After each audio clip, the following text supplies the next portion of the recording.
Are we recording? We're recording. Hello, welcome to the Bean Cells podcast, the metalist podcast that also involves methane tangentially. You are here with me. I don't know what to say after that now. You are here with me, Manny, and my boy Shorsh. How you doing, man?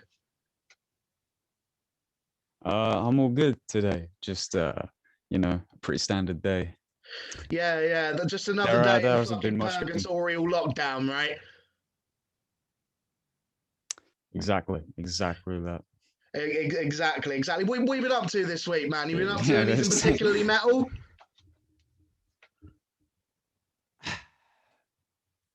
Listening to fucking the same band over and over again, which we'll get into, but you've read the fucking title anyway, so you know exactly which band we're going to be talking about today. But I mean, if you don't, I would very much question. I'd question your abilities to just like decipher anything from anything. But yes, we are here to talk about the almighty, one of the kings of death metal. You know who it is. It's fucking Morbid Angel, Florida's finest, well, one of the finest. So this is going to be an interesting video. There's a lot of Florida's finest. I know Florida had some serious pedigree back in the day, right? Well, yeah, that was like where like the death metal scene kind of started, along with Sweden, right? Because like Sweden started with Entombed and stuff, whereas sunny Florida came out with Obituary, fucking Morbid Angel, Cannibal Corpse, all that shit. It really had like a big beginning. How the hell did a place that is so sunny and known for like hot, humid weather and like beaches come out with like a style of music which is known with decay and hatred and suffering?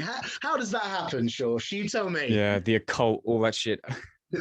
Exactly. To be honest, mate, I'm not quite fucking sure. I understand Sweden coming out with the stuff that they came out with. Yeah. My internet isn't stable apparently. But either way, it's a weird thing for a place like that to come out with such brutal music. But I'm fucking glad it did. I'm extremely glad it did, because otherwise we would not have Davey Vincent and the boys kind of gifting us with so much music. So what we're here to do today is to go in depth on the 30+ year career of Morbid Angel. I mean, if you count when they formed, it's closer to 40, which is bonkers, right? Like, this band have been kicking around for a while. Yeah. I mean, absolute madness. So we're going to go through the whole discography, and then we're going to do personal rankings. And I want to come out of the gate missing not out too the heavy a spoiler. Live albums. Huh? Missing out the live albums.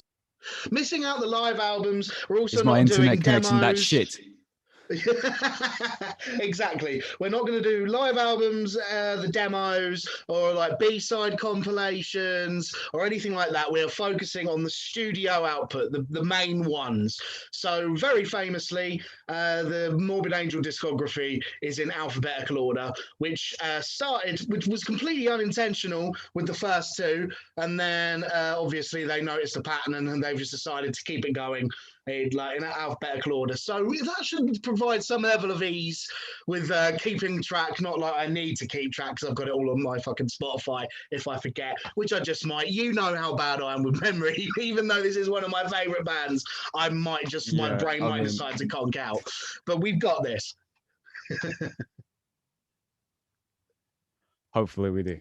Hopefully we do. So we're going to go through all of the records in chronological order, and then we're going to give our own personal rankings. And I just want to say there might be some hot takes going on here.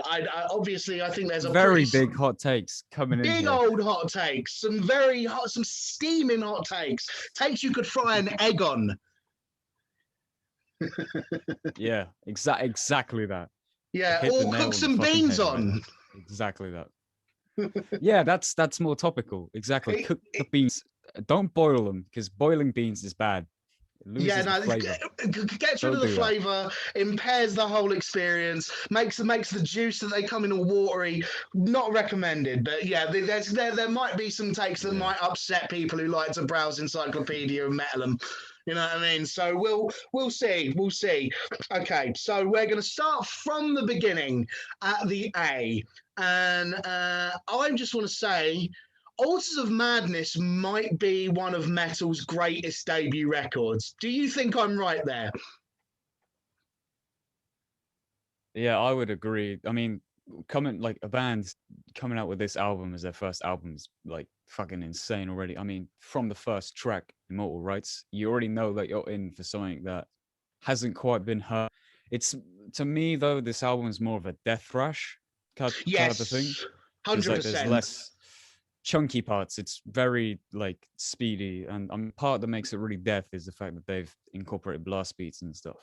Yeah, and you've got that very like that raspy kind of vocal from Dave Vincent. And at this point, as much as later on he would go on to be more of a guttural vocalist, at this point he is kind of doing more of that raspy tone that you would find in a lot of other sort of death thrash bands. Have you ever heard of a band called Morbid Saint by any chance? They're just throwing this out there because they're similar kind of thrash thing and a similarly gnarly. Have you heard of them? I've heard of them, but never listened to them.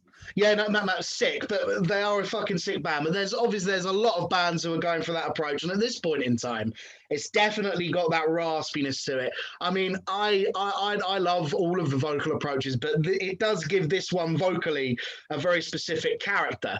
And yeah, no, I completely back what you're saying. There's a real thrash influence that you can hear on this first album, which like sets it apart. It's got a really raw recording too, compared with where they go later on. And it kind of gives me the same. Also, go on. A good thing to mention would be that this album was one of the first like death metal albums that just sound like absolute trash. It didn't sound like it was just being recorded from inside of a tin. It actually had some somewhat good mix, but keeping it raw at the same time, if you get what I mean. 100%. I mean, that comes from the Morris Sound Studios, who obviously would become pretty legendary, and a lot of those like early death metal bands would go to this like studio where like they really knew how to actually like record the drums properly. They knew how to mix the guitars so it didn't just become a wash. Like it does. That sounds like a live band playing, and it does sound like very live, but it still has that crispness to it. I completely agree. It kind of reminds me a lot of what like I mean, Slayer is an obvious like point of influence for any of these bands, right? But you can also hear like bits of like Sepultura and the tempo changes.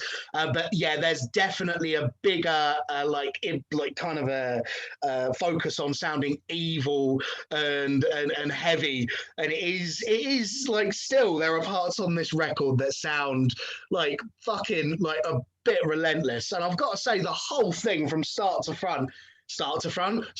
finish does not really let up. It's just relentless all the way through, and it is. Yeah, I mean, I want to go into some of my favorite moments. You mentioned Immortal Rights, which, I mean, from the get-go, it's just like, do you like riffs?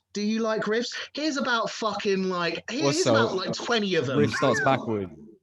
It starts backwards and then kicks it. I do love that fucking intro. It gets me hyped every single time. Yeah, but it's reversed, and then it's like, holy shit.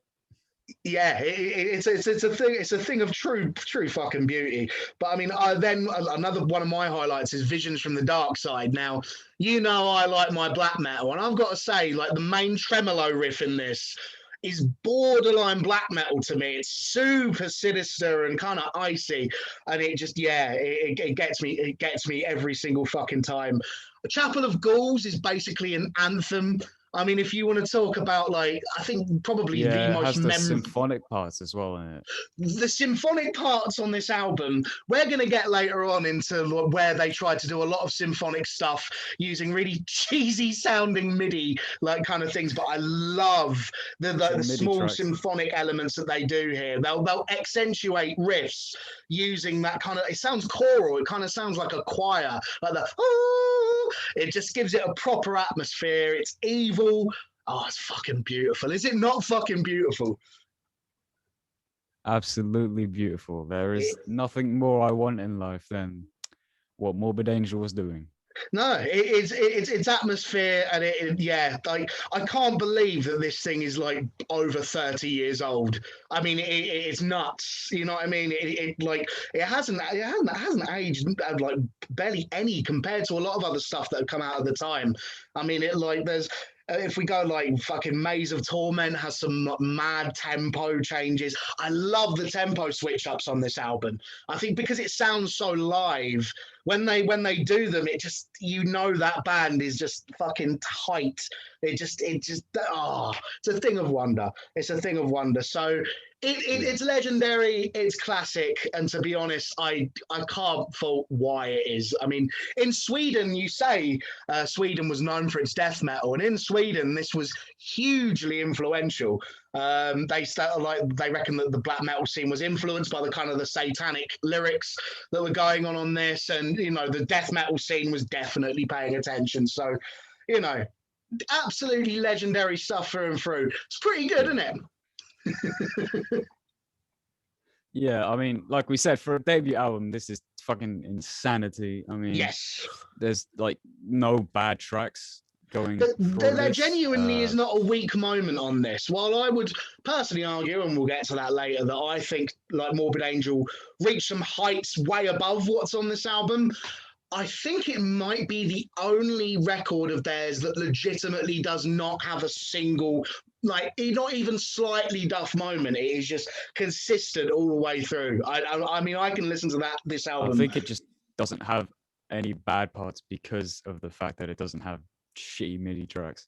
Yeah, we'll definitely get to that for sure. This album was cut. We will definitely get to it because Blessed is the next. Yes, we will. We definitely will.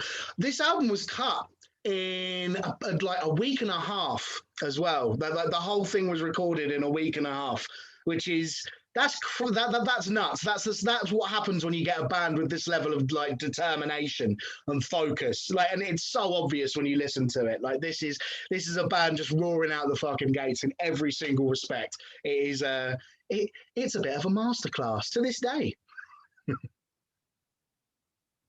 Indeed. Right. I don't think there's much more to discuss on this. Like, it's really good. I don't think we're telling people anything they don't know already. So let's move on to the follow-up. Yeah. Blessed Are the Sick. Right. Blessed Are the Sick. What is different about this album compared to Altars? The mix. I dislike this mix a lot. It sounds extremely dry to me. Oh, okay. Now like, I don't know why.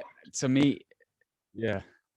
Now I do see your point. If we're going into the mix off the bat, it definitely does not sound as organic as Altars. Not at all. Like, there's the drum mixing particularly. They definitely push the drums further to the front, and they kind of like everything sounds super clear. Now I like it. Which, you know, obviously there's always an element of personal preference with this stuff, right? But I know a lot of the fans at the time despised this record because they thought it sounded too clean, too crisp, but they had a lot more time to work on this album as opposed to Altars. And like, to me, it just, I love the crispness of this album. I love how clear it is, but do you think it sounds dry? That's interesting. Yeah, to me, I don't know what it is about it, but it's just like there's this certain tone in it that's missing. Like, there's no other way to explain it, but then it sounds dry. Also, like Dave's vocals are fairly loud in this. Yes, but they are. Also, this album does shows maturity as well, because like compared to the Death Thrashy type stuff that they were doing, this is thousands of times different. It really is. I think one of the main things that properly sells Blessed to me is this is where we really start to see the genius of Trey. So like Trey is the original founding member, and he is the only original member still in Morbid Angel today. I'm fairly sure he's like the main creative voice throughout. And to me, this is where we start seeing like his riff style really comes into its own here, because he what he'll do, he'll kind of his lead offs, when he'll play a riff, the little lead off parts just have this really twisted feel to them. It just gives it this really dark, like really intense atmosphere. I think the atmosphere on this album is fucking incredible. I think the other main thing as well, which I think incensed a lot of fans at the time, but I'm a big fan of, is they slowed down pretty noticeably. Like whereas like Alters comes from that thrash metal school of being very like very quick and having a lot of half times. This starts to see Morbid Angel get into the sludgier stuff. I mean, you can look at the title track as a really famous example of it. That is like more of a slow song, but it gives it this brooding feeling. I mean, I'm a fucking massive fan of this album. How massive, we'll see when we get to it. Entry into groove. This definitely is where we start to see groove. It definitely isn't the top, the most groovy, like the thing in their entire discography by any stretch of the imagination, but it definitely is where we first start to see this. There's some amazing riffs on this record. Are you still there? Oh, wait. Yeah, you froze up for a little bit. You still there? Sweet. Yeah, we're back. There's some amazing riffs on this record, man. I mean, one of the ones that, like, having listened to them all this week, the Ancient Ones has that riff, which is like just these little lead offs that just at the time, I'm not sure that anyone was really playing stuff like this. It is really something. Thy Kingdom Come, the one that was like really punky as well. Yeah, thy Kingdom Come. It's in a major style. Huh? Yeah, I meant Thy Kingdom Come. I remember one of them sounding extremely punky, like on this album. Yeah, well, that is in a major scale, and if you were to like play that just as flat chords, it would sound like a punk riff. But the way obviously it's played in like that kind of like a proper metal style, with a lot of down picking, and it just. I love every time that comes in. I love it because it's in major scale. Obviously, death metal for the most part. It's all in minor. It all sounds evil, but that gives it there's a real triumphant feel going on there, man. I'm an absolute sucker for it. I've got to say, this does contain one of my favorite Morbid Angel lyrics, which is in Brainstorm. There's a line where he says, the gods are pleased with me, they speak my name in tongues. And I'm not doing it any justice, because you got to hear how it rolls off. It's just, I think this album is fucking glorious, man. What else do you like or dislike about it? What else have I written about this? I mean, A Day of Suffering is like that intro riff. It's just so yeah, whenever you hear that intro, it's so fucking good. Yeah, the way that comes in from the that's previous like track, that is fucking chunky. That's pretty brutal. Yeah, that's definitely a highlight riff wise. Makes me want to bang my head until my neck falls off. Beautiful album. I love it. Like that's a spoiler. That's going to be high in my ranking. How high, we'll see. But yeah, absolutely. I may disappoint some people with this. Yeah, I know. I mean, the thing is with the mix, I do get it, and there have been people who've like criticised where they've moved production-wise over the years past Alters, and it's a there's always going to be a level of like just personal taste with this kind of thing, but I love it. I absolutely love it. Right, so moving on now to 1993's Covenant, which still to this day is their biggest selling record, and I think at the time at least was the biggest selling death metal record of all time, because of, like the main singles off this, that being Rapture and God of Emptiness, like got a lot of airplay on MTV Headbangers Ball. So this was legitimately big for a band playing this style of music. But musically, the very first thing I noticed about this is Pete, the drummer. I think his drumming on this just takes such a massive up. The double bass attack on this record is fucking balmy, man. Like we start seeing those just extended double bass runs through the whole song. It's just like that onslaught of kick drums, and it does give this album a proper crushing feel. What do you reckon about that?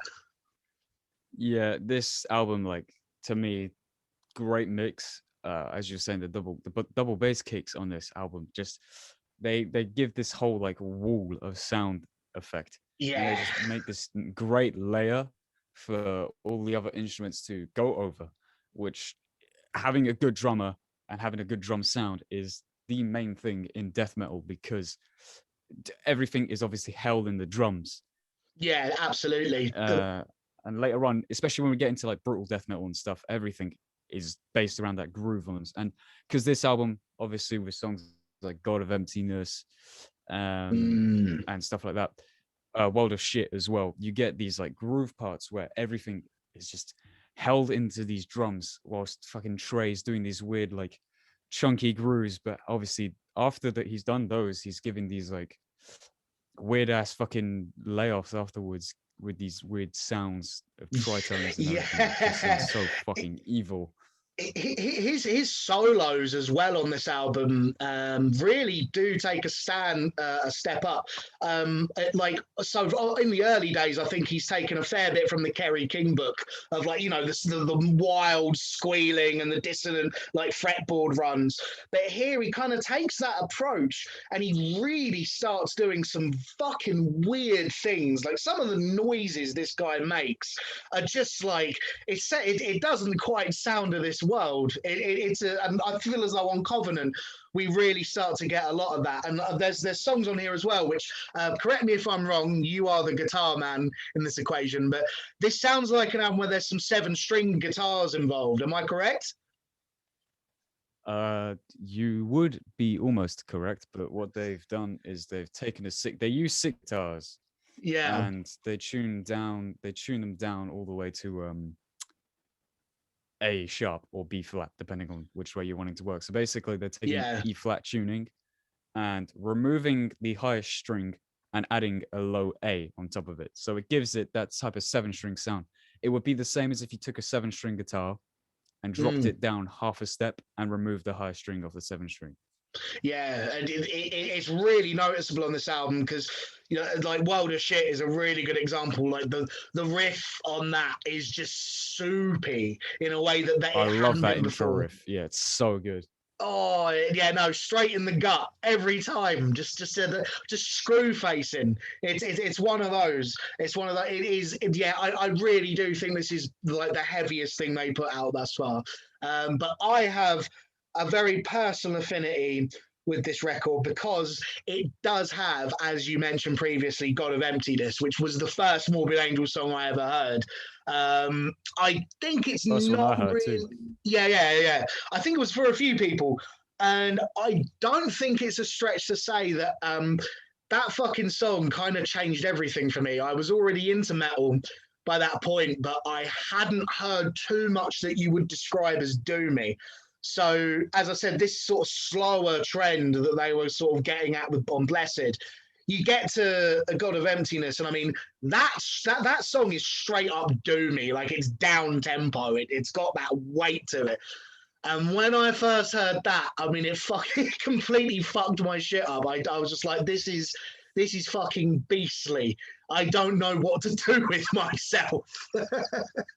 Yeah, I heard this along with the music video, and the music video is perfect for this as well, because it's just nothing but this guy in this fucking weird dark room and turning into this fucking creature as David Vincent is like doing those really lows. And that's one thing that really struck me with this song when I first heard it, is that he was singing low.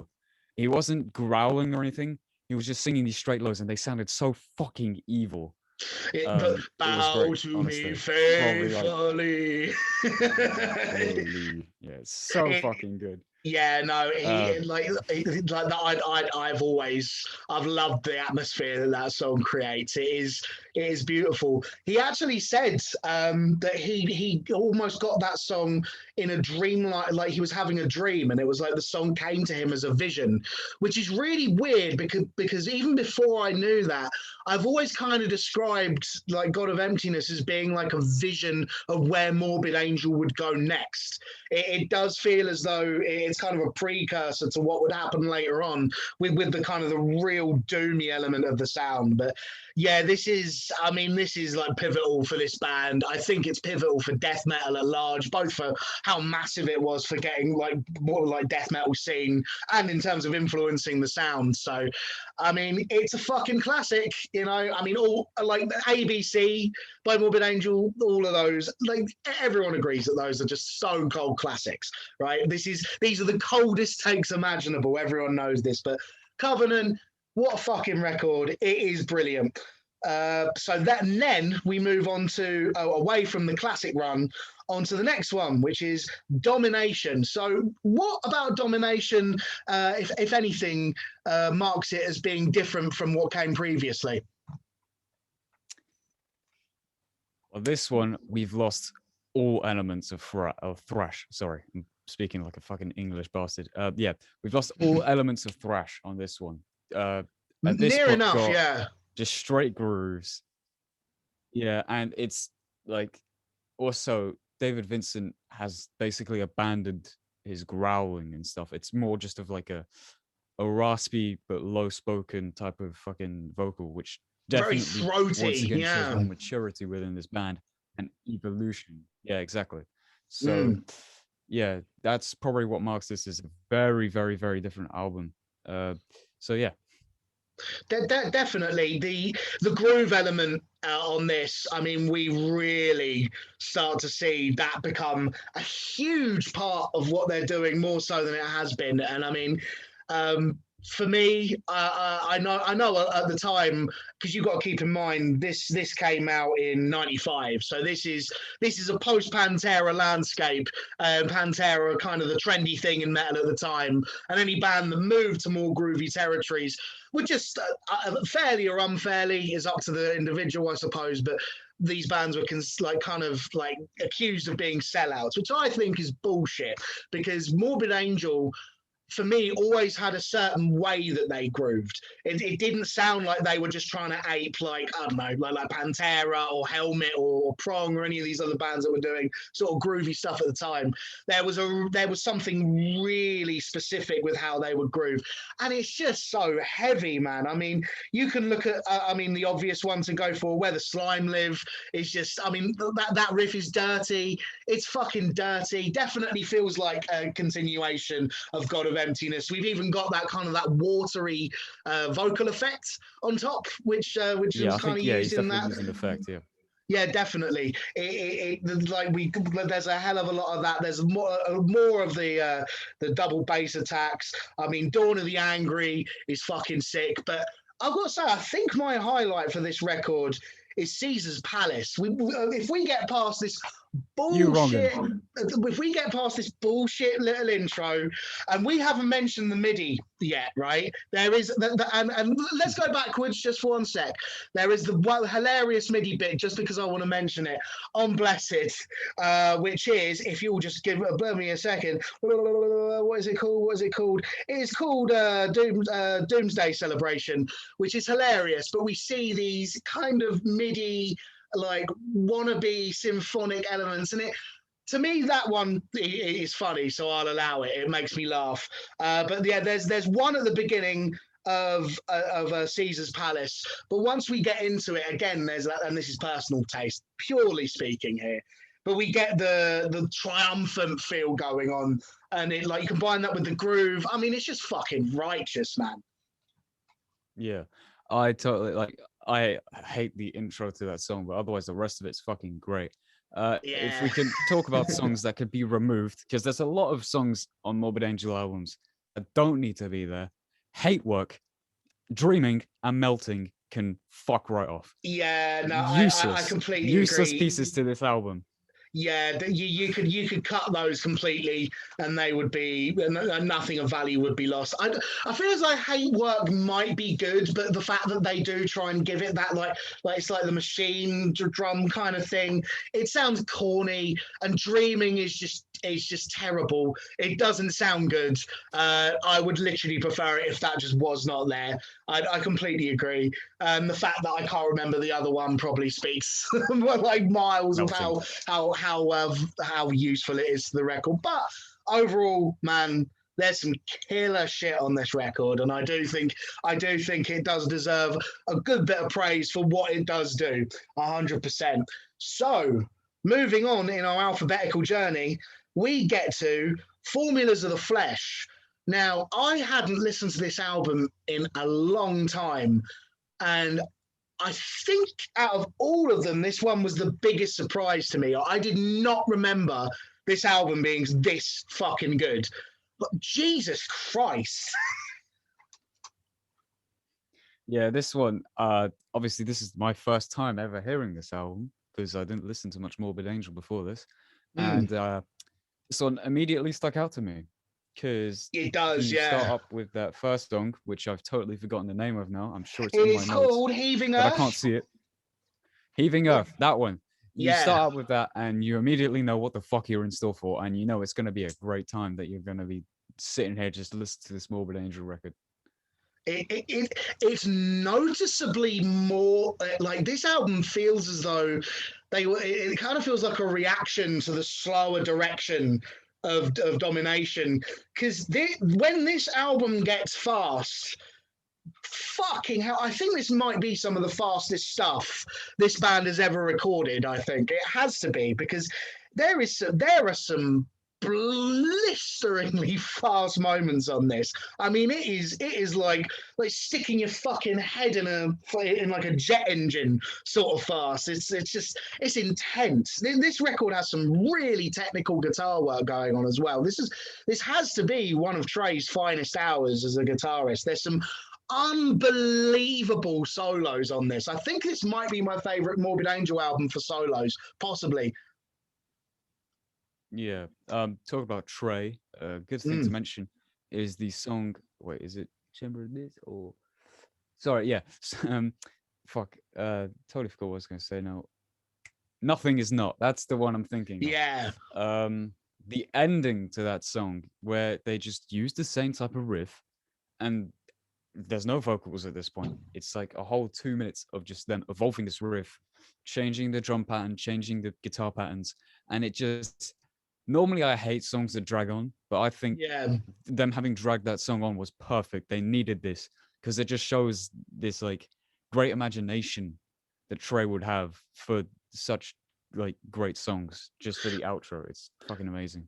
Yeah, I'd like to be able to take that like basic riff structure and sort of play around it like that. You know what I mean? It definitely is a really imaginatively written bit of music. There's a couple of things I noticed guitar wise actually, and I'm terrible with song titles off the top of my head, and I do listen to these records like while not looking at the song titles because I like to immerse myself. But some of the solos we get some really insane, like I think it's tapping. It's like which we have not really heard from Trey before. It's like and it's like a cacophony. It's masterful work, and there's some crazy atmospheres on here, and you know I'm a sucker for a well come up with atmosphere. I love that kind of stuff, and there's some real like some spacey kind of like real atmospheric moments that go on this record. I think this is one of their most accomplished works. I think we're both in agreement there, aren't we? Yeah, absolutely. I would rank this album highly. Yes. If it wasn't for those last 3 tracks, what's going on? Now, yes. If we want to talk about things you could cut off, I mean, with this, it's especially easy because it's quite literally just the last 3 songs. Just absolute filler. They didn't need to be there. They're not even like the actual musicians playing. It's just cheesy MIDI tracks that no one wants to hear from fucking Morbid Angel. Some of them are funny, but these ones just drag on for way too long. Get rid of them. I think it's the Himnos Rituales de Guerra. Apologies for my terrible Spanish pronunciation. But that one especially is sort of like tribal war drums, but played through a MIDI. And it's crap. And if you're going to do tribal war drums, just get Pete to fucking play some tribal drums. He's perfectly capable. I don't know why they didn't. Yeah, last 3 tracks, cut them off, and you've got a perfect fucking record. I also have a bit of nitpicking to do here. I don't know if it's just me, but there's that. I don't know how to say the song title. Whatever the fuck that one's called. Okay, I'm gonna attempt it. Umula Mahari. Yeah, we'll go with that. Yeah, that one. As soon as you go from the first song to that one, and you don't really realize it, but once you move on to the next song, you're like, wait, the mix on Umu, we're just gonna call it Umu, sounds really different to the rest of the songs on this album. I don't know what's happened there, but to me, like, the mix sounds incredibly different. Such a big difference between every other song you've ever heard on this album. And what about it in particular sounds different? Can you sort of give any specifics? No, not particularly. I don't know. I think it's quieter. I do Everything's quieter on that song. I don't know whether that's the thing that they chose to do, or whether that was a complete accident. I mean, I know occasionally, you know, like a lot of bands do, they do like to sort of take songs from previous sessions for previous records and kind of like, and put them on there. So maybe that explains it. But then you'd think that whoever was doing the engineering would make sure that it sounded consistent. So I don't know. I'll take your word for it. I can't say I noticed, but you have clearly been a little bit more eagle-eared than me. But I've got to say, overall, I think this is a fucking astonishingly sick record. It is ridiculously good. And so now we move 2 years into the future for Gateways to Annihilation. And amazing album. Mate. This record for me really like gets to the core of one of the things that I love most about Morbid Angel. So again, this kind of feels like a direct, like sort of a response to where they've been previously. The Formula's Fatal to the Flesh definitely felt like a faster, more techie album. This, I think, still to this day ranks as just how this album is so fucking sludgy. It's just the groove on this is fucking hench. I mean, if you want to talk about opening tracks, Summoning Redemption is one of the best ones. It's not the opening track. It's not the opening track. Fucking riff. You've got the frogs beforehand. Oh yeah, Kawazu, which is a Japanese name.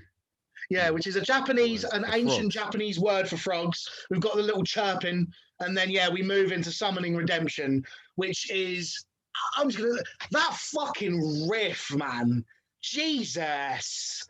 It's really chunky. Yeah, this whole album sounds so filthy. It's morbidly obese, this album. It is morbidly obese. This angel has had too much to eat. It is filth. If we're going to talk about the mix, I might say that the drums are maybe a little bit triggered on this. Like the obviously the kicks usually are in general, but the snare as well sounds a little bit synthetic. But that is my only complaint about the mix. It does kind of work in a way because I think this is probably their beefiest sounding record. The low end on this, especially for the year 2000. It is hench. It's just fucking massive. Like it just sounds like a big old bowl of soup. So the kick drums and the snares, it does kind of snap through the mix. So it's not a huge issue, but getting onto the actual music, I mean, you can talk about Summoning Redemption. Another massive favorite of mine on this is which again is like, it's super catchy. The groove on it is fucking so big in general. We've got Secured Limitations as well, the track just before. Trey on vocals. Trey on vocals, and I fucking love what he brings to the table here. It's way more. It's just really refreshing to hear what Steve was doing. Right, it's Steve on this album. Yeah. I can't believe I completely fucking glossed over the fact. So this is, yeah, we should probably talk about the fact that this was the first album that did not feature David Vincent on bass duties and doing Formulas vocals. had Steve, right? No. Which one? Formulas had Steve.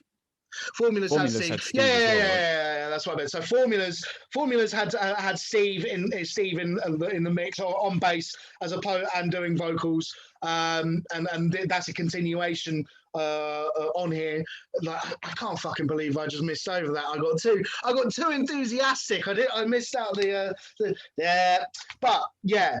Steve, like he does bring a very like a different vocal tone. Now that we're talking about Steve, I might as well carry on with Steve. A different vocal tone, maybe less like he's maybe a little bit less intelligible, but he's got a really gruff tone. I do love. He has a little bit more of a monstrous feel to his vocal. Yeah, absolutely. Another thing that I want to talk about as a guitar player is Eric Rutan is on this album. I think he's also on Formulas. He might be on Formulas from memory. But Eric Rutan, you can definitely, because at this point he hadn't created Hate Eternal, right? Or if not, he'd only just started it. But Yeah.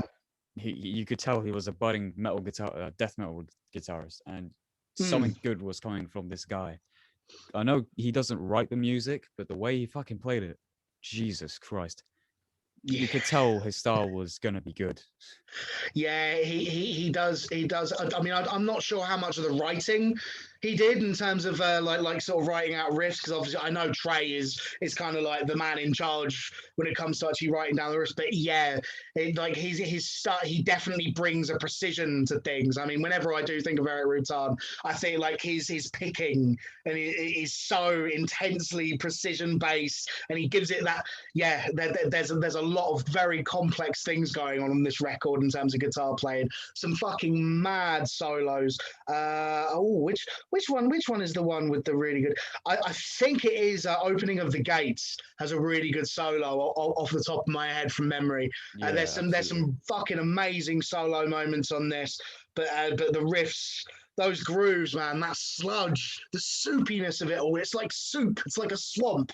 Oh man, what a fucking beautiful record. He Who Sleeps. Oh, yeah, He Who Sleeps is great. Is that the right side?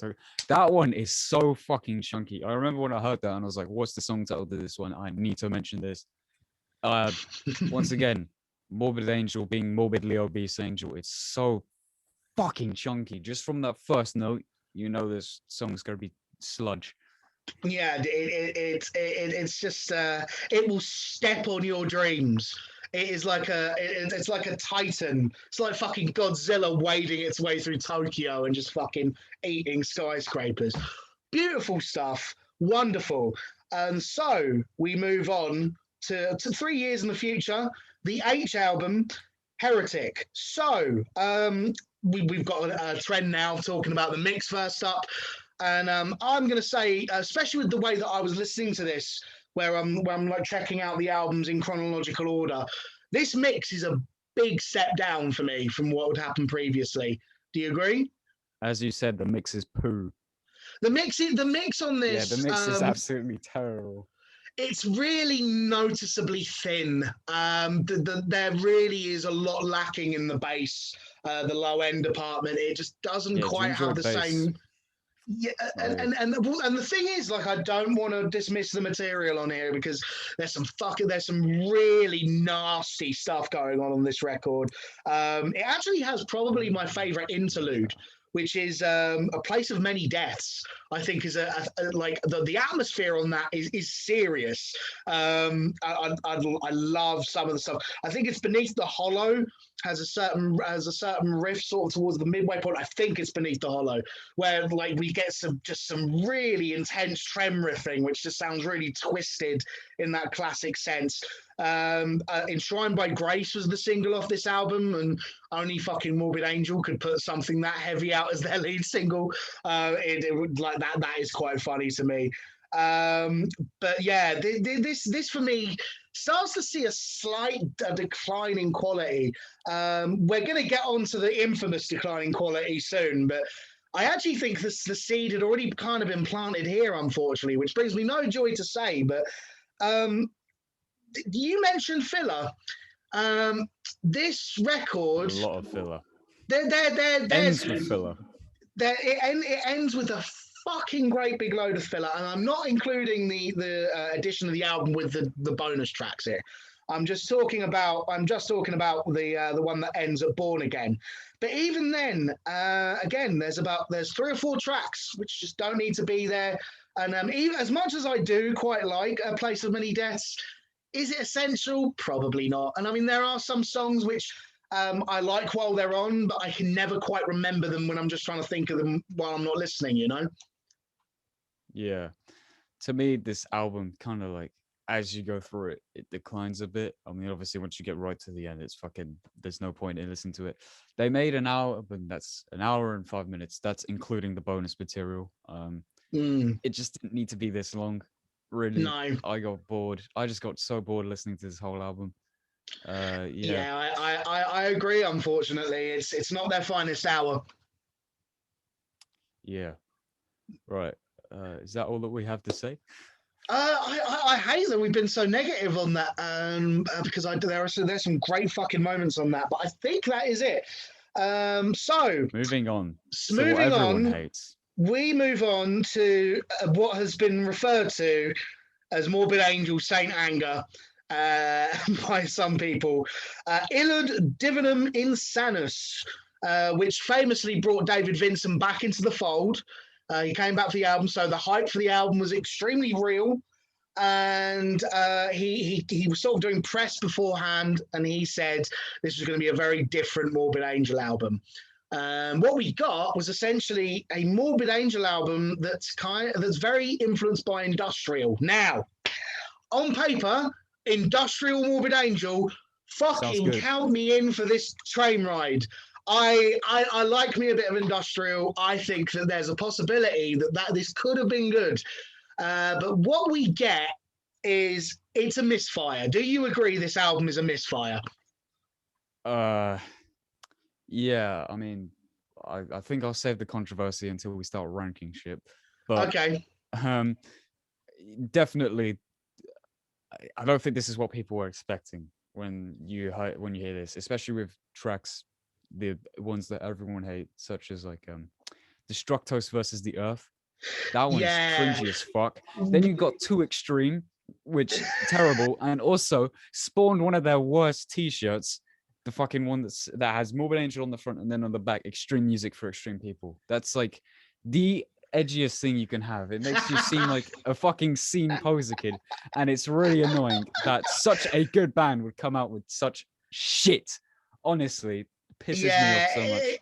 It's a bit cringy, and to be honest with you, the worst part of this record for me are the lyrics. I don't even like reciting the lyrics to this album, not even for comedic effect, because it makes me sad. I have one that I found very funny. Yeah, like, the sheer masses of the masses, like, good one, like. Why? You couldn't think of another word, David. You couldn't have thought of another adjective. You're not so even for 5 minutes. Yeah, the lyrics on this are like dreadful. If you want to cry yourself to sleep, this is the lyrics to read. But I've got to say, even the bad tracks, some of them are really funny. Like Radical is obviously the infamous one of this album, and I find that song hilarious. For anyone that for some reason isn't aware, Radical is essentially like David Vincent trying to write a Power Man 5000 song. And it's like proper like 90s like industrial, like Marilyn Manson type shit. And it is really funny. My inner 9-year-old kind of loves the chorus riff. I've said I'm a child of nu metal, and it's a nu metal bounce riff, but I don't think anyone wanted this. I don't think anyone would ever want this. It's not good. To give one bit of like actual like praise though, if we're going to talk about the industrial direction, I actually really like the last track, which is Profundis Mea Culpa. which like that song actually sounds genuinely weird to me, and it like legitimately is like more of a melding of more of the actual Morbid Angel sound with more of an industrial pound to it, and I really like that track. To be fair, there are some good like more just straight up Morbid Angel tracks. Like I really like Blades for Bowl. That's Blades definitely for a good Bowl track. is one that people always say is like kind of a diamond in the rough on this album, because It's good. most people It's a avoid good this track. album and they miss out on that song. It's a pretty decent song. Maybe it just sounds better because of the context it's in, but it's not like there's no bad material on here. It's just that overall, I'm not sure many people really needed an industrial Morbid Angel album, but it's here. It's part of their history forever. It is what it is. So now We will never live it down. I think they're trying to live it down. I'm still trying to live it down. No, they have the T-shirt that says the Too Extreme T-shirt. That's obvious that they don't want to live it down. I know. They made a massive fucking mistake. It's like fucking like 2008 deathcore t-shirts all over again. Yeah. You know what I mean? But when I was there for that. So right. So now we get on to Kingdoms Disdained, which was released in 2017. So David Vincent album. once again exits the band and is brought back with good old Steve. And I think it's fair to say that they went more back onto the kind of the track that they've been getting to previously with this one.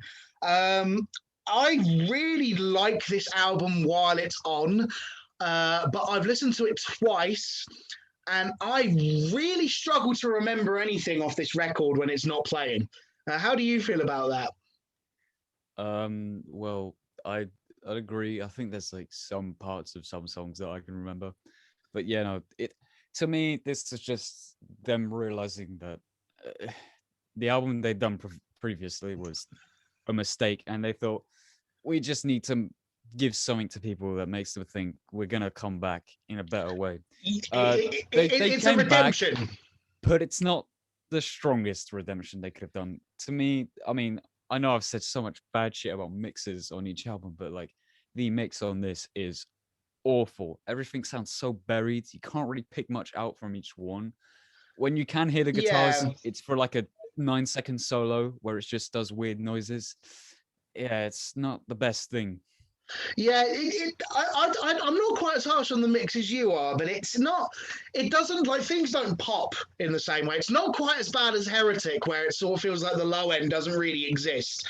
Again, I don't know if things don't pop because of the mix, or I don't know because the mix, it doesn't pop because of the songwriting. Like, I listened to this when it came out, and I remember I only listened to it once, and I was just kind of like, cool. And I never really had much in the way of an incentive to revisit it particularly. And I've given it a try twice again to do this, and I've really struggled to remember, like, nothing from this album sticks. I don't know if it's, if I need to give it more listens. I don't know if it's a problem with me or the record at this point, but it just, for me, like, I almost don't want to comment on it because I can't really tell you anything about this record. The only thing I remember is the first track is called Piles of Little Arms, because that's pretty brutal. After that, it's DEAD Dead. DEAD Dead, yeah. I don't know the rest. Yeah, I'm literally really trying to remember anything. I think Paradigms Warped has a good bit in it, but I don't know. I don't feel qualified to talk about this album anymore, to be honest. And I don't know if that's the album's fault or mine. But to be honest with you, like even like earlier albums, which I hadn't heard as much more stuck in my mind. So maybe I should put it a little bit more on the album. But that is their most recent effort. We've gone through the whole discography. I like that. I think that was a good sort of a cursory look over everything they've done. I don't doubt there were things that I missed in talking about that, but you get the general vibe of our general analyzing of these records. So now, I mean, we can go more in depth when we rank, so it's all good. Absolutely, and we are now at the point, this is where the truth shall finally be revealed and everything must be set in stone. This is the ranking. Are you excited? Not really. Not for me, 'cause I know I've done some shit on here that's not gonna please some people. If we ever get viewers that are actually metalheads, yeah, they might not be pleased. Well, isn't a To part of preface being as a well, we metalhead started like a just lot of fucking shit like in being Facebook with this. being a metalhead is a big part of it is just like having your own opinion and going, that's what I think and fuck you.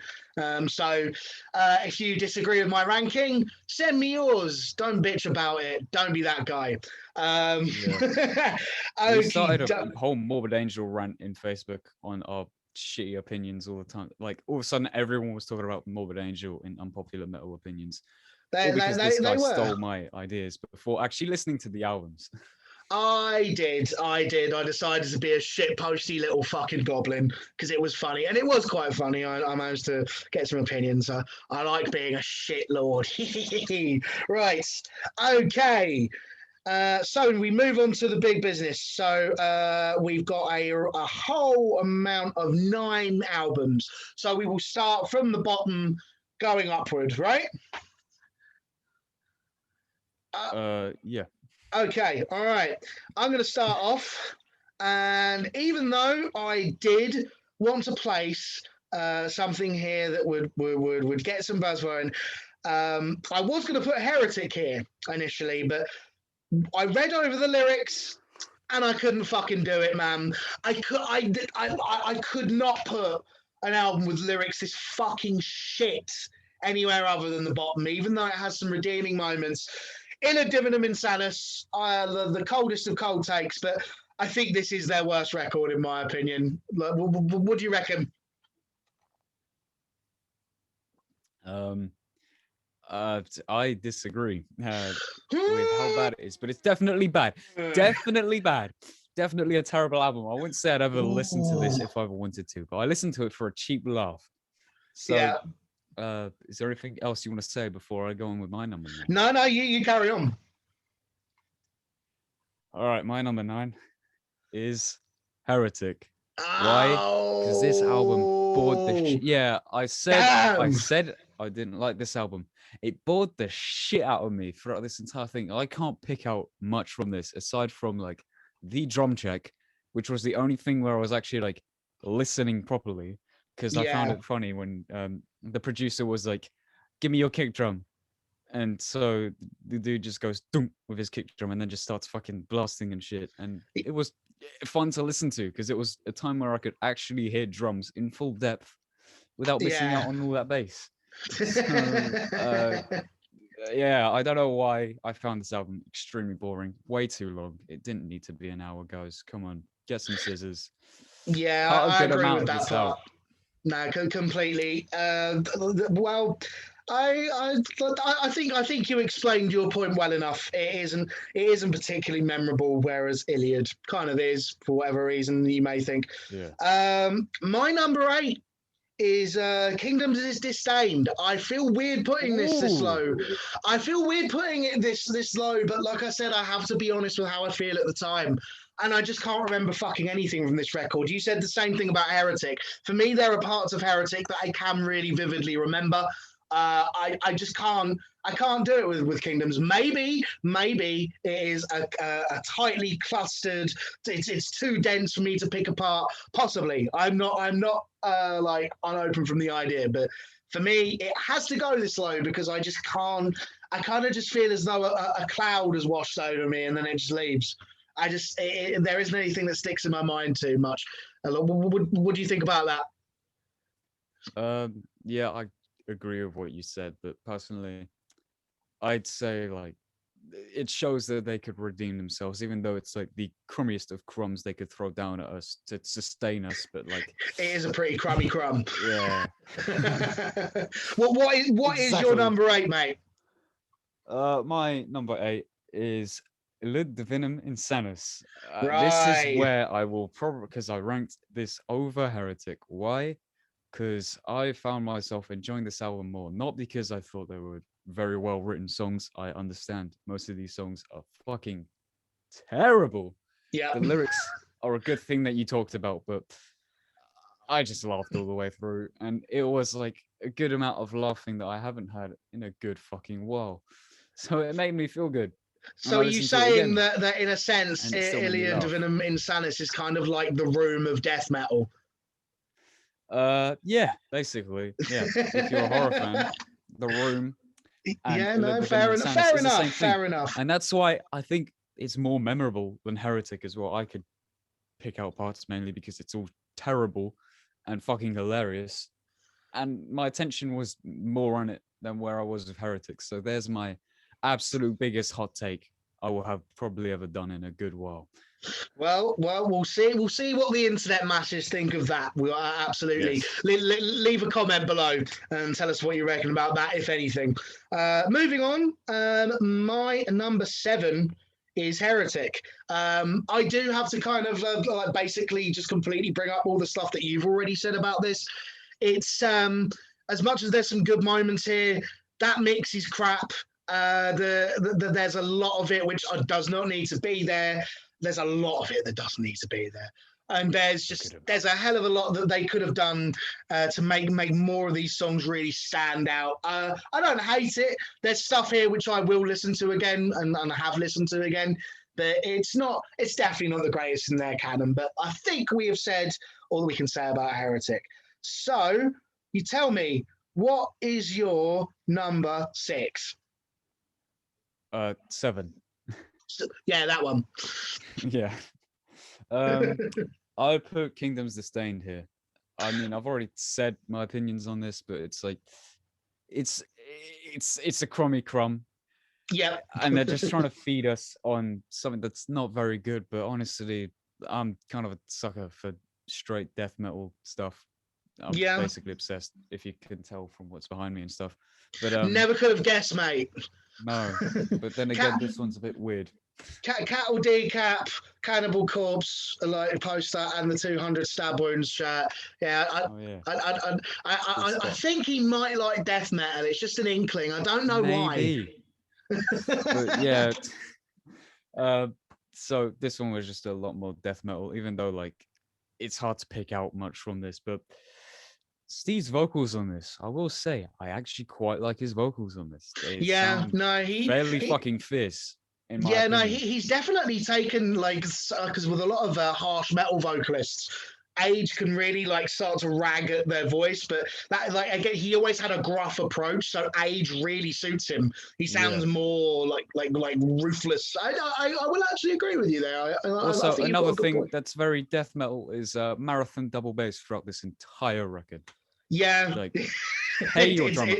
It doesn't really end. I mean, he's probably had a seizure throughout this entire album or after it, one of the other. maybe he was having it. Yeah. I think during is a good shout. Right. So now we move on to number 6, and I'm going to say my number 6 is Domination. Ooh. Yeah. This has some brilliant moments on it. For sure, I'd like there's some real standout. Like I said, I fucking love Caesar's Palace so much. Where the Slime Lives, Eyes to See, Ears to Hear. There's some real moments I can always pick out with this. It just doesn't quite have the level of consistency with the other albums which I've ranked above it, but to a point, I think it maybe isn't quite as ferocious. There was a certain drop off in intensity levels. But yeah, it definitely was it's a good record. It's just it's not quite at their heights, but there's certainly some good stuff going on here. What do you reckon? Mate, I've totally just blanked. What the fuck was the album that you chose? Domination. That's the one. Domination is the one, yeah. I quite like this album, honestly. I like the chunky grooves. I like Dave's. Dave's vocals. But we'll get onto it when it's on my list. Absolutely. What is your number? What's your number 6? Right there, you got a visitor. Yeah, we have. Hello, David. There we go. All right, mate. Podcast. It's really good. Yeah, cheers, man. Cheers, man. Woo! Anyway, you're gonna hate me for this. The title. And the title. Yes, it's geniusery. Anyways, you're gonna hate me you're for number this, 6. but Blessed of the Sick is my number 6. Oh, I ranked it so low. Ranking this discography was terrible because, like, where they're good, they're really fucking good.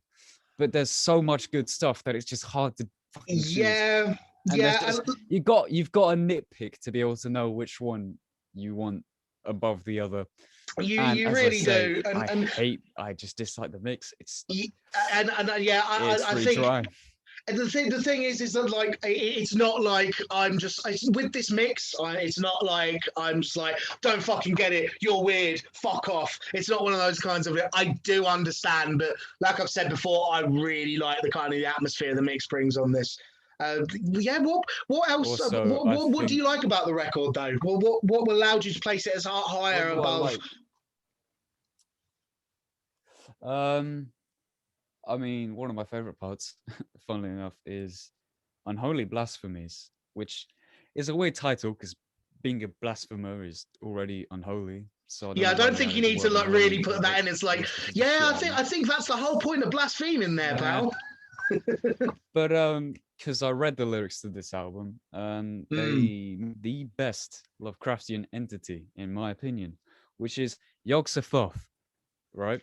Because he doesn't have a real form. You know, everyone draws him differently because no one knows what it looks like. I probably shouldn't say he because I don't know.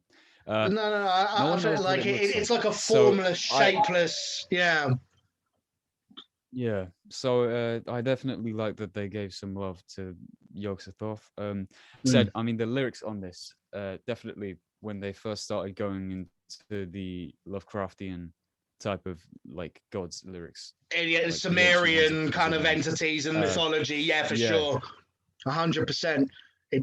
But also, a lot of tracks on this sound straight out of Altars as well. So they may have been riffs, I agree. There's one in particular that legitimately I wouldn't be surprised if it was straight out of the sessions for Altars, even down to his vocals. Because you like with this, it does start to go more towards a lower register, and on that, it's straight back to like the raspy kind of a thing. Again, rubbish with song titles, but you will know which one I mean if you listen to it for sure.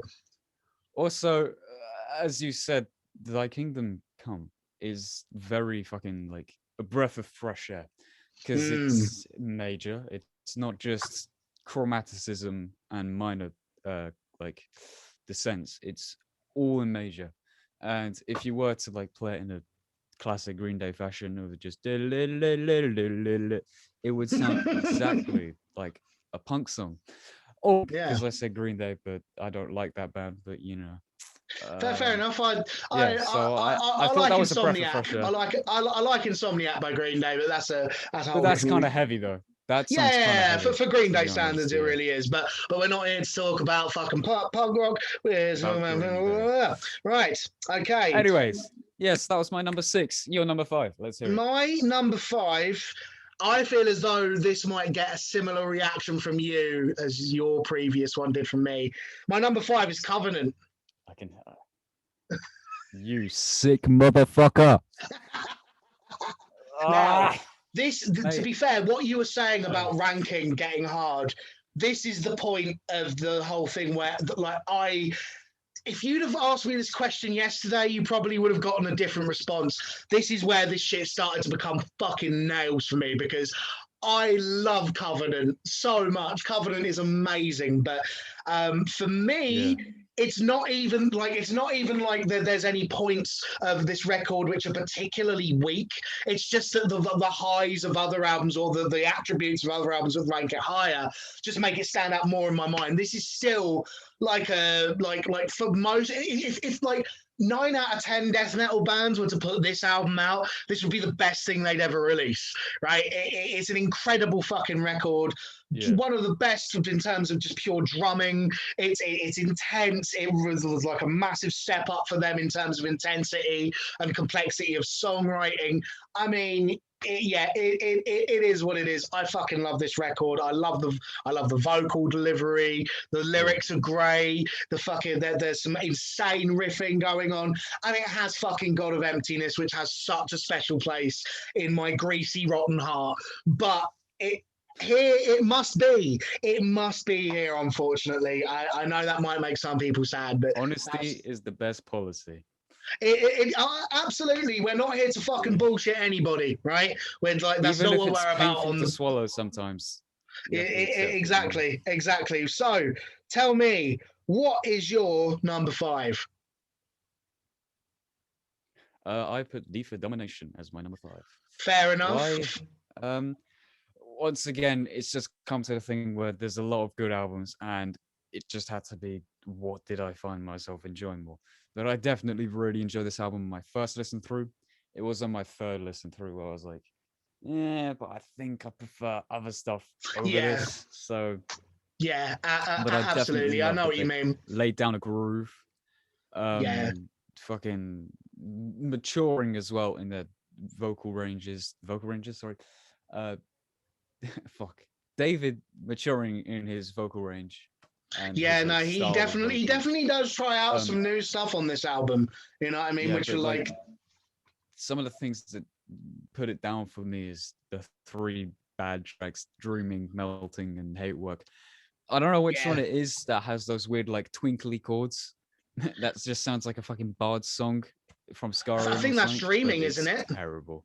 Yeah, I think it might be Dreaming. Yeah, But Hate yeah. Work, it didn't need to be on there. It made this album too long, and all it is just Hate Work, Hate Work, My dun work. dun dun dun, and it just why you didn't need this. I mean, Yeah, fucking killer tracks as well. Where the slime live. I remember when I first heard that track, way before we did this. I didn't like it because I was like, his vocals. Why has he got this weird wavy effect on it? It it's sounded very very like, 90s that effect. yeah. It made me think because I remember you mentioned Radical before I listened to this song, and I was like, wait, this isn't the song that it was on about, right? Because I was like, I don't really know Marilyn Manson, but in my head, this is what Marilyn Manson would have sounded like, and I realized how fucking wrong I was. But yeah, no, the riffs in this song are hench, Filthy, fucking nasty, hench. nasty. It's sludge. It's some pure fucking All the sludge. words. Yeah, no, completely. No, it Yeah, is. no. So It that is is my number 5. right. Now we like this is where things just like I legitimately pained myself with the next 4. Like these really, like if I'm being honest, the next 4 are all I get about the same amount of enjoyment out of all of these.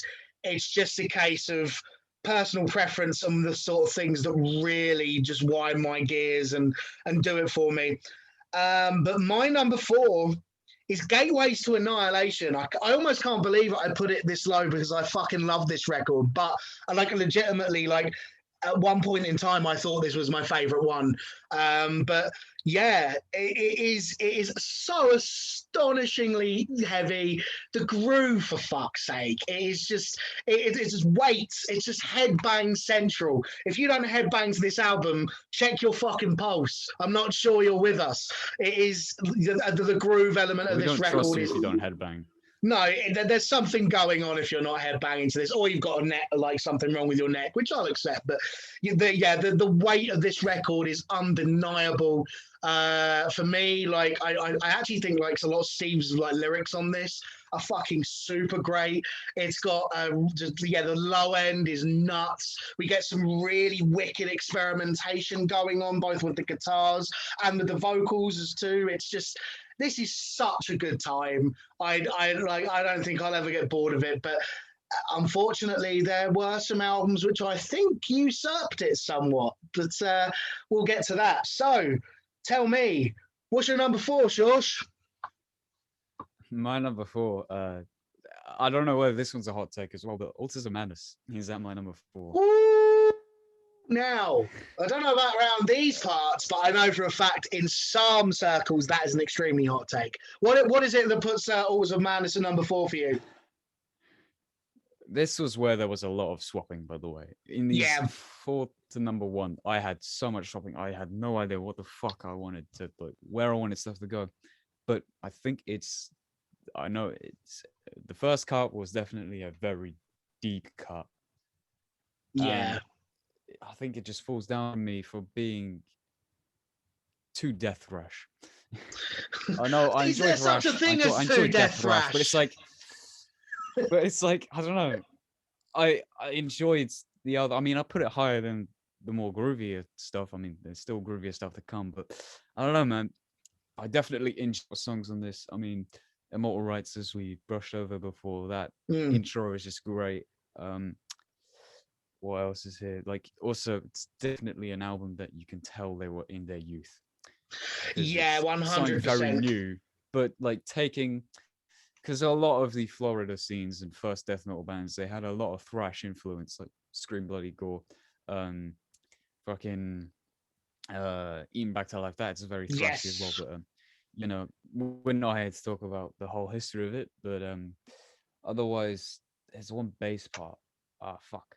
Yeah, the bass. There's a bass part on Suffocation before it goes into the next riff, and it's I like, know the exact bit you're holy talking shit. about. I fucking love that bass part. Also, I enjoy Suffocation because every single time I say the song title Suffocation, I think of the band Suffocation, and that shit rips. Do you reckon that the old Suffo boys were sort of paying homage? Took their name from this. Yeah, that's what I think. Because whenever I hear this song, I immediately think Suffocation. It's very weird. Um, Yeah, maybe. Maze of Torment, absolute classic. I But I fucking was love very that track. confused because he says Maze of Torment a lot of times, but then all of a sudden he just goes Maze of Bleh. So I'm not sure what the fuck he's trying to say there. I do, So I do like a good wrote in my old notes. wretch. Yeah, I think he's trying to say death, but I did write in my notes Maze of Torment or Duh, because I wasn't sure by this point. And Yeah. Chapel of Ghouls, that fucking part where the choir comes in, it kind of reminds me of like Celtic Frost parts. You know, Yeah, if you yeah, get what I mean. definitely. Especially with I wouldn't. like, because one of the only Celtic Frost songs that I really know is Necromantical. The next word, I don't remember it. Yeah, Necromantical not off the top Screams. of my head, but I Necromantical know what you Screams. mean. Necromantical Screams. There's that choiring part, and every single time I hear it, I think they kind of took inspiration from that. And I wouldn't be surprised. Chapel I of wouldn't be Ghouls is a surprised. personal highlight. But it's For me, the just, best part yeah, of Chapel of Ghouls is the demons attack with hate. yeah, I, it's so it, fucking good. yeah, it gets me But pumped. yeah, it's definitely one that maps their youth. I do enjoy albums that map their youth. Yeah, But I think 100%. that some bands have mapped their youth a bit better than this. But Yeah. yeah, I'm excusing myself for ranking it so low. But it's No, still a fucking good album. There's no, just no. stuff that I think was way better. Trust me, it was at number 2 at one point, but I just had to put it down. All right, all right, all right. Well, it's funny you should mention all of this, and we won't spend too long because my number 3 is Altars of Madness, which is kind of crazy, man. Like because I at one point in time this was the one which I listened to the most as I was getting into like classic metal. I was listening to a lot of this and Arise by Sepultura. You know, like Good sort album. of. Yeah. So similar, it's like very from a similar era, and so like I for me to put it this low kind of feels crazy, but for me, like I said, I think this is one of the greatest debuts in metal history. For me, it's just relentless. I think the one thing it has over all of their records is it's the most consistent one. Whereas I think there are certain parts on all of their albums which are dips. This thing is literally just back to front riffs. It's just riffs. They're like legit. It's such a good time. The fucking I love the raw production. The tempo switch ups on this album just never get boring. I love the half times. I love the sudden fucking kickoffs into like thrashy elements and the blast being brought in. It is. This album is a fucking good time. I love it. I love it. Riffs for me is the one. So, Shosh, what's your number 3? Formulas Fail to the Flesh. That is my number 3. Oh, interesting. So tell me why you put it there. Remember, I first listened to this album because once again, to put into context, we decided to do this because Manny didn't get to talk about Morbid Angel in the first episode, and I wanted to listen to more Morbid Angel because I wanted to know why I thought they were the kings. In my opinion, not the kings of death metal. but you know, Yeah. Formulas. When I first heard this, you come straight in with Heathen Earth, and you know you're in for a good fucking time. Um, Mm. so like, I mean, there were also parts that made me laugh. Like, I'm pretty sure I messaged you about Chamber of Dis because I just thought that was a very good thing to be able to use for comedic effect. And you went Chamber of This Dick, and it made me Chamber of fucking this laugh dick. so much. Double C Dick, by the way, and yeah, it made me laugh pretty well. Uh, I already mentioned the stuff in Nothing Is Not, but yeah, seriously though, if you enjoy evolution of riffs, that part in the end of Nothing Is Not is so fucking good. Yeah, it is brilliant. Yeah, so I don't know. I just think I memorized more stuff off of this album. Also, I really like Steve's vocals on this. He I really don't know, stepped man. up I to the might, plate. yeah, because this was his first album with Morbid, right? So Yeah, he and I had mean, to he had to show off, and he did it in a very, very fucking good way. yeah, And also, I think, that's the thing. Metalheads are like sometimes I always think of that bit in Family Guy where Stewie's like, I don't like this. I don't like change. Metalheads, yeah, they don't like too much to be messed around with. If you've got a good formula, if you've got yeah, a good lineup, don't fuck around with it. So I almost feel as though him coming to the fore, he definitely this definitely feels like a record where it felt like he had something to prove. And I think a lot of times with the right musician, that kind of attitude can really lead to some outstanding work. I'm just going to keep on talking here because Formula's Fatal to the Flesh is actually my number two. Yeah, I think this album is a fucking masterclass, man. It is for me like they're like I almost want to call this tech death in parts. I think this has to be their yeah. most. I'd agree. Actually, there are some very technical parts. I think that's because Eric Rutan was on this album as well. I know he Yeah, doesn't write anything, but it's definitely from his kind of style. I well, yeah, think, no, like the and precision of some of this stuff. It's so fast, like dizzyingly so. Like like you're just enveloped in all of like just a cacophony of notes, but it never feels like a mess. There's some amazing atmospheres. Some of the fucking solos brought to the table are ridiculous, otherworldly type shit. There's also one thing I wanted to mention, man. Gojira are known for the pick scrape. I heard a pick scrape yeah, from this there's a album. pick scrape on this. Yes, shit, dude. I'm pretty sure. Did I not mention that? No. Ah, I swear down, I had that in my notes at one Yeah, point, there's a and I follow. was gonna mention it. What song is that in? It's like they're just full on. He's going on with the, and I was just like, holy fuck! I knew Is that in Gojira Nothing got Is half Not? their tricks from this band. But yeah, no, fucking hell. I remember I heard that pick scrape. I think it might be in Nothing Is Not because there's nothing else that I've written on here. But yeah, I remember when I heard that and I was like, holy fuck, that sounds sick. Because when you try and incorporate pick scrapes into lots of death metal, sometimes it's very difficult, especially on an album as extreme as this. Yeah, It's fucking kudos to them. Like, and plus I well just done. love that sound. Yeah, It's like my dumb eight brain just enjoys pick scrapes and pinch harmonics, like like the meme, like no, you can't yeah, just make random noises with your guitar. Ha ha, guitar go brrr, or in this case, guitar go. yeah. I fucking love it.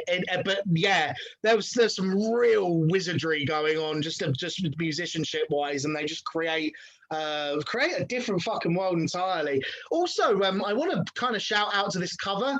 The album art The album cover's is so good. it's I so love it. weird. It's easily their weirdest cover, right? Like what the Uh, fuck even is that? I don't know. When I first saw this album cover, I was like, "What the fuck is this?" There's that weird flame thing. It doesn't work in my head because it's got the protruding face and this really Yeah, skinny like flanking up. To me, it just looks like it should be toppling over. And there's pterodactyls in the back for some weird reason, and humans pulled up into a ball like that part in Dark Souls. yeah, Definitely a weird ass exactly. album, but it's weird ass album cover. Sorry, but Yeah. I'm into it. Whatever the fuck that is, it's good. It is pretty fucking sick. But yeah, enough of tossing off formulas fatal to the flesh, tongue twister.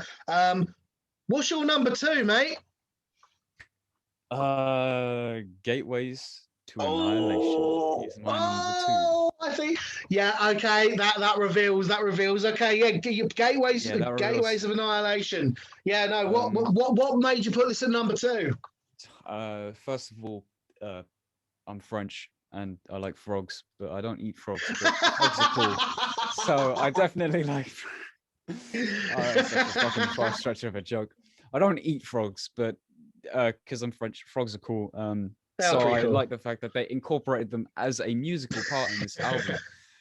Coming in, so I said in my notes, this album made me realize how good Morbid Angel is at starting albums, because like you start off Altars, fucking Immortal Rights, Blessed Are the Sick. You start out with, I don't remember the name of the first song, but it's definitely like a good thing to tell you what you're in for.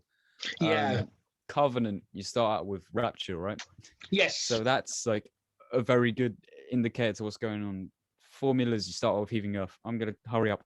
And Gateways. no, take your time, man. You start off with these frogs, which, like I said, I like, but these frogs lead into a chunky, morbidly obese song called Summoning Redemption. Yes. That intro riff just makes, like, honestly, it's sludgy. Yeah, so much chunk on this album. I don't know, like, I like the fact that the drums are so like far into the mix, especially with, once again, marathon double bass on this. It's so fucking good. Yeah, definitely.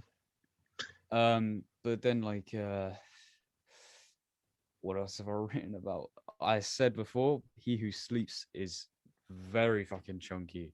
Oh man, they always have one song on each album that just has a great chunky riff inside of it, and I know you're a sucker for those bad boys. Yeah. Caveman shit's always good.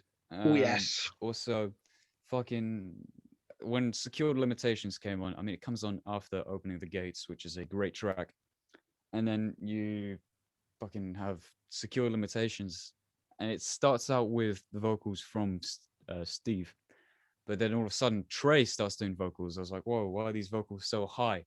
So I immediately grabbed my phone and looked up like facts about each song of this, and I saw that Trey did vocals for this song, and his vocals are definitely a nice breath of fresh air, because they're these like high rasped type of vocals, and I love it. I love it for this song. They sound fucking evil as shit.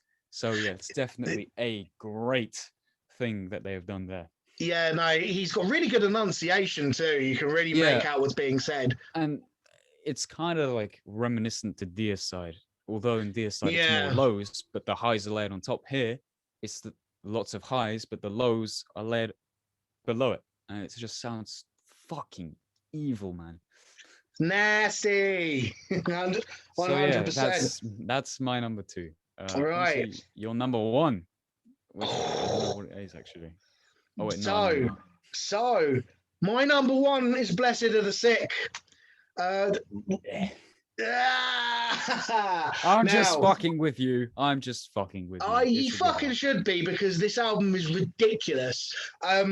The reason I put Blessed Are the Sick as far up as I do is because for me, this album has just a perfect combination of that fucking the riff wizardry of Trey, and this just there's something about the atmosphere of this record, man. It's not like their other records don't have an atmospheric element. Of course they do, but there's something really very occultish that they managed to conjure up on this, that I find it intoxicating. And then like I said, I think really, and this goes for any and all music that I might listen to, the thing which always ends up really like informing my opinion of things is how much of it can I remember. And for me, Blessed Are the Sick just has the highest riff count in terms of this is going to be stuck in my head all day. I've already brought up like Brainstorm. You brought up Day of Suffering with the great chunk. It's borderline slammy. Blessed of the Sick is fucking full of them. Like even Desolate Ways. Yeah, even Desolate Ways as an interlude is lovely and a bit chill. The Ancient Ones is great. Unholy Blasphemies. This whole fucking thing, I think the highs of this record are unbelievable, and it does maintain a level of consistency. MIDI track be damned, right? You know, Hello Visitor again. But yeah, like for me, I just think that this album, when it hits its strides, every time my mind's eye is just lit up with just the imagery of the occult and Satan. I really love Dave's vocals on this particularly because it is that perfect balance of the guttural and the high-pitched stuff. Great. Hey, what's up? We're gonna be on YouTube now. What's up? How you doing? Famous. No. We like that. We like people to see what we're doing because with Morbid Angel deserve more exposure, even if it's amongst your family. But he listened to Morbid Angel and he fucking hated it. Don't worry, mate. So my dad fucking hates all this shit. But yeah, for me, Blessed of the Sick, it gets my imagination fired up too. I think that's one of the things I've always appreciated about music at large, but like there's something about when metal gets my imagination going. Like I grew up on horror movies, so whenever an album can really make me start to envision like real like imagery in my head, and it's not like I never get that listening to other albums, but I get that a lot listening to this. I just think it's fucking unbelievable. Like it is definitely my favorite. I was leaning towards it anyway before doing this and re-listening to them all again and just sort of going over them again. Just it did confirm it. I fucking love this album. I think it is so good. Which means it's time for your number one, and I've already figured out what it is. But go ahead and tell them. I am that Morbid Angel fan. I am the normalist of Morbid Angel fans when it comes to my number one, and that is Covenant. Man, it's to be fair, I think any of the ABCs could be called the normie pick, but you know we have both. So fuck it, you know. Like tell me why it's your favorite Morbid Angel album, Shosh. First of all, because it's the first one I heard by them in full, and I remember hearing this. It was in summer, so you know, quite normal to Florida because it was last summer in 2020 when I was getting into all this death metal shit and you were helping me out. Yeah. I asked what I should listen to and I told you some stuff that I had downloaded and I said Morbid, and I said I had Morbid Angel, Celtic, Can of Corpse and stuff like that. And you said Morbid Angel, the Kings. So I went ahead and I was like, okay, I haven't listened to much of them. I downloaded Covenant and so I went ahead and listened to that, and immediately in Rapture, that fucking riff is always stuck in my head. At least I think it's in Rapture. I hope I'm right. No, yeah, I know what riff you mean. Yeah. Fucking hell, that riff is always stuck in my head. And a song that I really got into afterwards, I remember I played it once, and it was stuck in my head forever, was World of Shit. Oh, it's so good. That fucking riff is so chunky. And David's his first line, that vocal delivery, it's so fucking good. It punches you just right in the fucking gut when you're not expecting it. He comes in with this great growl about it. And I mean, we're going to have to talk about it because it's definitely a fucking good track. God of Emptiness. Holy shit. I think this was probably the first Morbid Angel song I heard. Yeah, me too. I saw the music video for it as well. I think actually, I probably saw the Beavis and Butthead version before I knew what the actual people were. What's that line that he says in that? I always forget. Is that a bear? Yeah, is that a bear? Yeah, that one. Oh, it's another one. Yeah, and then after he just goes, "Oh, it's another one of these videos where it's just a naked guy dancing on the floor." Yeah, it's really fucking good. Because he comes in with that straight growl, doesn't he? And that shocked me when I first heard it. And in the music video, there is that weird like tapping sounding part that's missing, which I love that part. Do. Fuck me, that part's so good. Like, well, back It's then missing there the was a music time video. limit for the music videos on Yeah. MTV, because obviously, you know, it's that they could only fit so many videos. So I think they would have had to have submitted a shortened version. And, you know, I But agree. I love that part and the fact they took it for out. a I mean, it's first a listen crime. through, though, it's all right because it skips from the riff before the tapping part into the dun, dun, dun, dun, dun, dun, dun, dun. I know I'm fucking singing so many riffs, but like it has to be done. That's because that riff is Also, iconic, mate. yeah, and I mean the main part of this fucking song, "Let the children come to me." Fucking hell, man! His lows are so good and Sneaks up audible. Audible. It's through my world divine. It's gorgeous. It's gorgeous. It's a thing of true beauty. It was definitely something that was different for me to hear. I'm sure. I mean, I'd heard Cal Decap before this, very different. But yeah, I'm gonna try and force Cal Decap into every single one of these fucking videos. No, mate. Sorry Well, like that, you are a passionate fan. It would be dishonest of you not to absolutely fucking shove them down my throat at every opportunity. And anyway, Cattle Decap is good, as I'm sure we'll get into at one point. We'll definitely have a discography ranking about them because it will be a lot easier because I know I don't get tired of their albums. Whereas now I'm kind of, like you said, I'm looking forward to listening to anything but Morbid Angel. Yeah, no, I did get to a point where I was like on my third listen through. You also had Death Metal Burnout. Yeah. No, I mean, I really was suffering. Like, I was on my third listen through, and like the first half, like basically everything up to Gateways. It's like, no, cool. And then you get to Heretic on that third listen through. I was like, get to Heretic. I'm gonna throw on out the gates for a bit. I can't do this. Yeah, I will be honest though, on my second listening, I kind of was like, do I really want to listen to the last 3 albums again? And I kind of didn't, but I was like, no, I have to, because I need to try and find more stuff to nitpick about it. Even before my second listen through, I knew that I had my fucking hot take. Yeah, absolutely. So, I mean, it was fun to definitely fun to do this. Oh man, I've had a whale of a time listening to nothing but Morbid Angel for a week. We've also had a whale of a time having pissed people off on Facebook. I know we sound like fucking dickheads, but we started a whole Morbid Angel feud in on Facebook.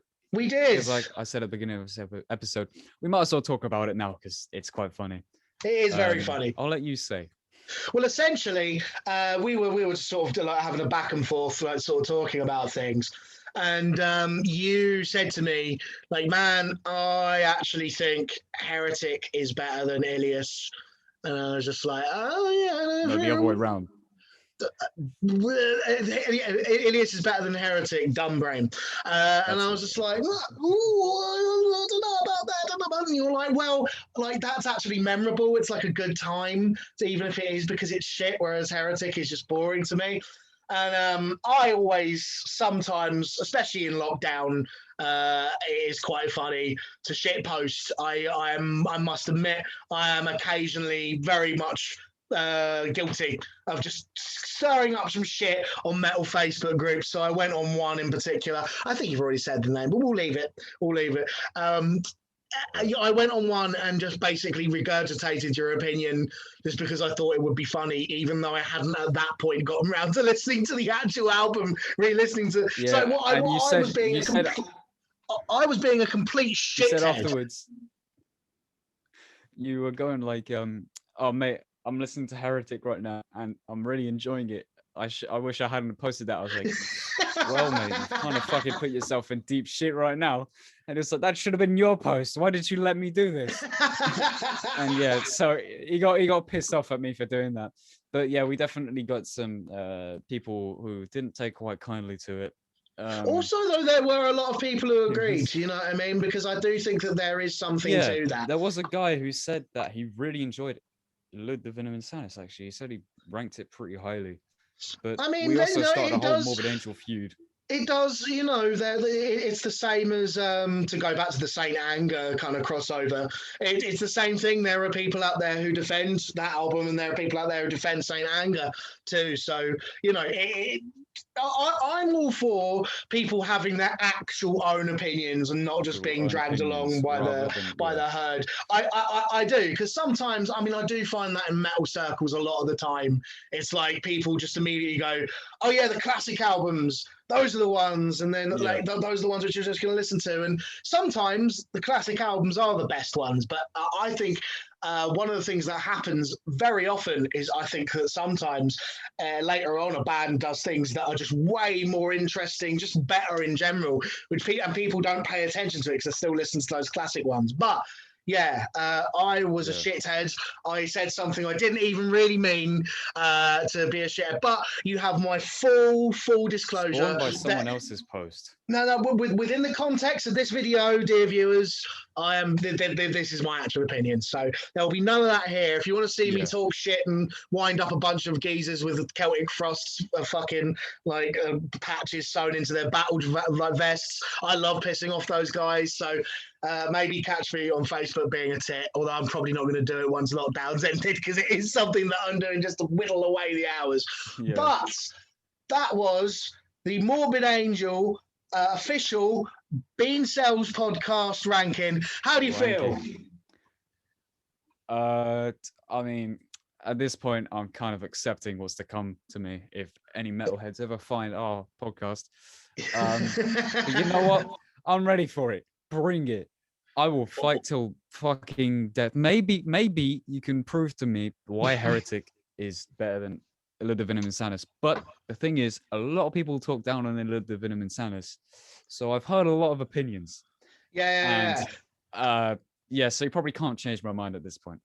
We always welcome good, friendly debate. If you want to be a shithead, I guess you can leave a comment because it counts as engagement. But really, give us what you reckon. Give us your rankings in the comments. We'll your rankings in the comments and your things. If we missed anything, let us know. If you reckon we got some stuff extremely right, if we reckon we got some stuff extremely wrong.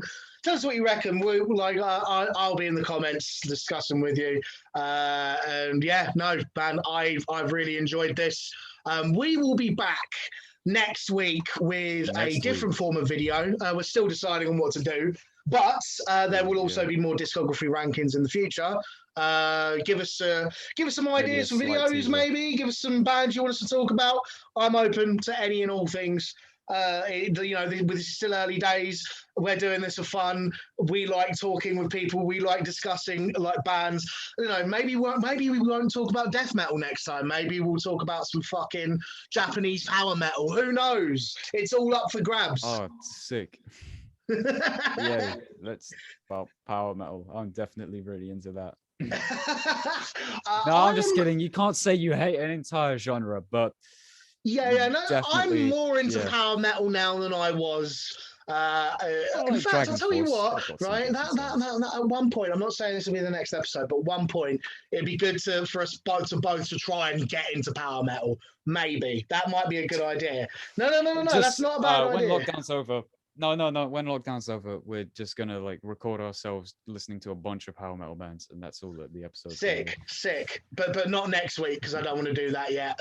Times are hard enough as is. I don't need any. Yeah. Also, lockdown isn't over, so definitely. Yeah, no, we're still very much in the midst. But this has been the Bean Cells podcast. Thank you very much for watching. Thank you very much for listening. Go and eat some beans on toast and a jack potato. I don't care. Eat some beans and blast some metal. Right. Much love, everyone. See you next week. See ya. See you later, Sean.